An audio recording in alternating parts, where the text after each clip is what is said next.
Okay, next. Next design of corner. I took away the corner that was on the left here. Too chunky, didn't look right. Like I said, we'd like that one because it was, I don't know, just flowed nicer. But it is, inside there, it is really quite an aggressive curve everywhere. There's not really a massive amount of flat area. Just a little bit kind of where the piece here is, it's a little bit flat for the first piece. Well, that's kind of be okay for individual switches. You might even get a couple of rocker switches in there if somebody wanted to. I'm not going to bother with hardly any rocker switches on mine, to be honest. And obviously if you put stuff in here, the IVA guy can't get his baby's head ball, whatever you want to call it, spherical thing in there, so you could put cocktail sticks or switches, it wouldn't matter. Now, how I did this side, how I built the frame inside here for the clay was very minimalistic. I didn't leave very thick clay, so to push the clay back, I had to cut the whole corner off basically. So I've cut and welded the frame, but this time I've actually put a vertical wall here and virtually a wall down the side, so there's no angles in it at all. So I just fill the clay to whatever depth I want it to. It's a bit heavier, lifting it on and off, but what it has meant when I was doing it, I thought, well, why not I just continue kind of a flat surface here, so make a larger flat area. You can't really see it with this camera, it's kind of, its clay's a bit undefined, which is really where you need to gloss it up a little bit to get some shape. So that area here, if you can imagine with a finger, is kind of here to there to around there, is actually virtually flat. There's a tiny curve in it, but nothing you'd ever notice. Even if you put in a square box in there, you'd probably never notice it. The thickness of the leather would take it up. So awkward to see. Let me just get in.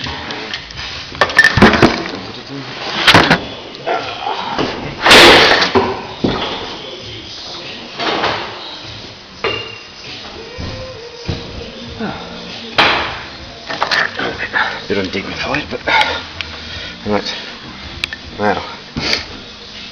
So again, you can see the kind of a bowl curve that is in there. This one, if you look at the base of it, you can see it more along there. It's quite straighter here. Okay, it's not. Well, the dash it is canted slightly that way, so it is a little bit. Instead of being dead flat, it is slightly like that. But instead of having a big radius curve in here, like it's got there, it's actually squared off. So I'm kind of leaning towards that again, which fortunately means I've got to take all the clay out of there and chop that one off and then remesh that. But hey ho, it takes a couple of hours to take it out and redo it. This gives us a flat area now. No, before anybody asks, there isn't enough room because of the bar that goes here and the triangulation bar that comes from the top of the dash to this corner. There isn't room to stick a single DIN unit in there before anybody asks. I'm erring away from that. Well, let's face it, single DIN's outdated these days. I need to force me to making something a bit more modern. This curve here, I haven't put the inner door skin on it yet, so I'm erring towards now just to right, okay, let me just rephrase it. I don't like this gap. It's a big gaping gap, and technically you'll be able to see the return here of the door seal. So you'll see the kind of black indented matte kind of part of the door seal, which obviously most doors you can't see the damn door seal. Okay, we're kind of a bit restricted up here. You're going to always see something there, but I could hide it here. So what I'm thinking of is where the cage is. Obviously I'm not going to be able to blend it in here too well, but where it's the cage starts to get thicker here, what I could do is actually get this, and instead of being completely flat on that surface, I could be flat instead of it being completely flat along here and then along here. So basically you could, stick your ruler in here, and then make that completely flat in there like that. what I'm thinking of doing is actually bringing this out and bringing it to bringing it like that. So obviously I need to leave a sort of 3 or 4 millimeter void here to get the seal in.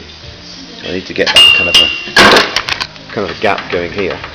But what I could do is bring the clay itself, once it gets out to the open, it's come out at a sort of 45-degree angle, or maybe even more larger angle. So just leave enough room to put the seal in, because obviously the rubber part of the seal's on maybe top, it's just the grab part, and then bring this out here. So instead of it stopping there, the clay would stop here and be kind of a triangular shape. Plenty easy to get into the mould. But what it would do, instead of having this big, thumb plus width gap here, we'd end up with something, say, like a door panel gap that's 3 or 4 millimeters. Even a 1/4 inch would probably be fine, but at the moment that's closer to sort of 30 millimeters. That just doesn't look as nice. Unfortunately, to do that properly, because it's going to get so close, they really need to be a smooth finish. There needs to be a really smooth transition between the two. Further apart they go, then the less you can see any difference in curve. I'm really going to have to take this front centre section off, which has been great for doing all the curves here and whatever else, and it's easy to get it on off.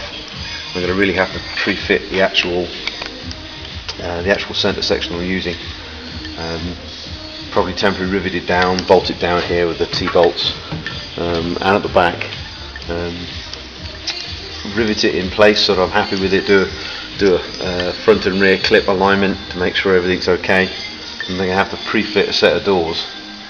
Because at the moment I've never really done any pre-fitting, because the outer body shape I haven't got to yet. But if I pre-fit the doors properly, then I should get this relationship how it should be. Because at the moment, obviously, it's just a bit Heath Robinson, a bit variable.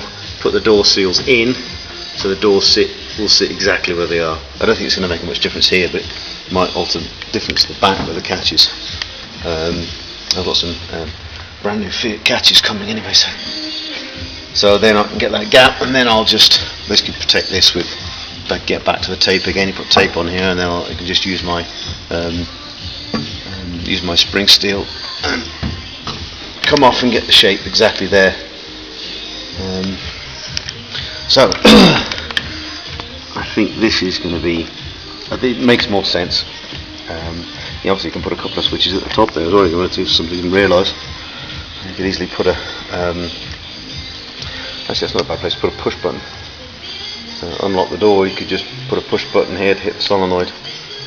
Still have the door handle for mechanical release, but technically might have just have a push button here for the solenoids and the doors. I don't want door locks on the outside of my car, so we can have a push button for the door lock behind the cage. So yeah, that's not a bad place to put it. And then you're obviously going to want your whatever else switches it's going to be in here. What's not controlled by the thing? Fan override, which I think is probably going to be near defunct now, to be completely honest. It's all controlled by the ECU, but we'll put it in anyway. Fan override output, and that could easily be a push button as well. It doesn't need to be a toggle or a rocker. God, I can't think of the other ones. Fan override, there's something else. Rear fog. Rear fog is probably about the only rocker switch or tie fog that is going to be in here. That needs to be visible though, because you need to see the red light and the fog light to know it's on. And there isn't many actual switches that isn't already controlled by A, the ECU, or B, the column stalks. But anyway, I was videoing in here just to show you this shape and show that flat surface there to give us another mounting surface. If this was a left-hand drive car, I must admit I'd keep that shape there because it looks nicer, but I've got to make the damn thing ambidextrous, so I don't have to have two dash mouldings for the lower half. I've done the top so it's one, done the bottom so it's one, and then the two binnacles. I'll actually build both binnacles on this setup, just so you can see it. Yeah, it might look okay with the two binnacles on, I don't know, probably not, but so I'm going to have to hack that side off again, so it's going to be my afternoon done. That's going to give us more of a surface, and I've still got this sort of nicer now. There's still it's got a little bit of a better curvature on here that this hasn't got yet, so still going to thin this down a little bit and just finish the curve, but you know, with the body on, with the top on, with the chassis in place, and with this bolted in, there's certain things I've got to finish. You know, the base of here, where it blends into the body here, that's got to be done. This top edge got to be finished. Actually took a bit too much off there. That's better.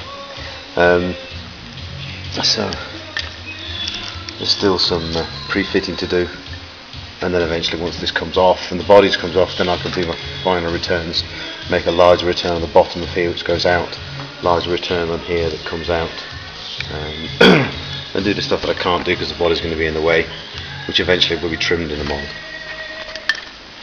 Anyway, I'm nattering.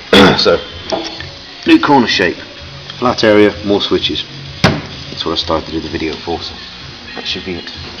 And still plenty of room for whatever. Okay, see you in a bit.